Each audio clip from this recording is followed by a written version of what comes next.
Good day and welcome to Dungeon Mizer. Today we're looking at an escape room that you can do at home with Exit, the game. Okay, so we're looking at Exit the game, but Exit the game actually has several different boxes, like several different scenarios that you can buy and bring home and do escape room. So if you really like one, you can always go out and get another. Now the one we did was the Pharaoh's tomb, and spoiler alert, there are no spoilers in this video, so you don't have to worry about your experience getting ruined. I'm not going to let you in on how puzzles were solved. I'm just going to let you know about our experience doing the game and what I think about these at-home escape rooms. I've done several escape rooms in several different cities, even in different countries, and they all have a common kind of theme in the way that you solve puzzles, and that is present in Exit the game. Now, you don't have someone that you can just ask if you need a clue, but there are clue cards for each scenario, and that's how it's set up.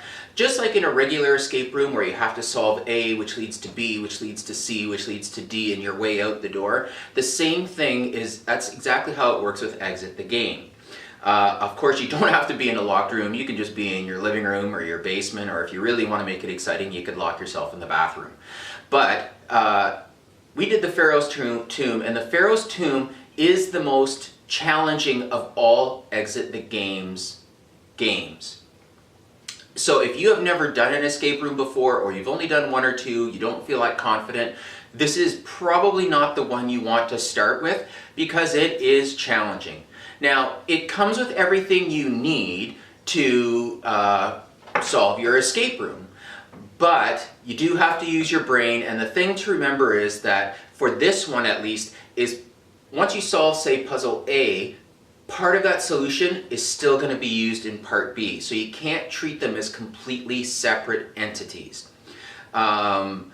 Now, that's one thing that we found a little bit difficult about it, because we kind of thought once one was done, we left it behind and just moved on to the next part. That is not always the case. Now, you do get little booklets, like you've got this one that explains the rules and exactly how you are to do the escape room. And then we've got this one, which is actually part of the adventure. It's the Notes of Dr. Ford. So this is what we're looking through to get the information we need to solve the escape room.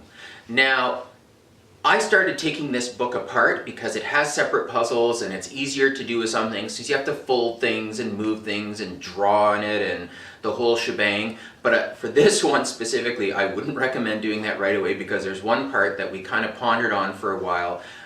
Because the page had removed, it kind of messed us up. We figured it out, but it took a little longer than it probably should have. So don't take the book apart. Even if it says take the book apart, if you don't have to, don't. If you do, just remember what order they came out of, and remember that when you're solving other puzzles.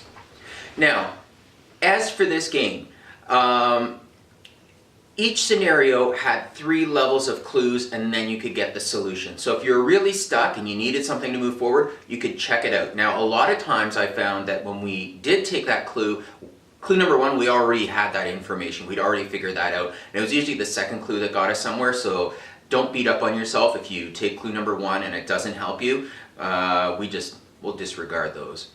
As for having the feeling of an escape room, it really did feel like an escape room, other than you're not moving around and, looking behind pictures, or, looking at a map that maybe like Cairo is in the middle of Indiana instead of in Egypt.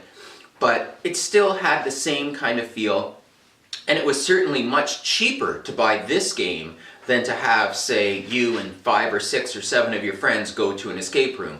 The cost of the game is the equivalent of about 1 person going to an escape room.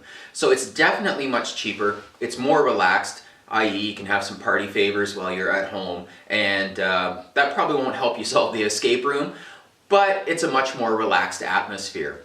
Would I recommend Exit the game? I would recommend Exit the game, but again, I wouldn't recommend doing this one first. Now, don't do one of the other ones and come back and say, you know what, it was so easy, it was a waste of my time and money, I should have gone for the Pharaoh's tomb.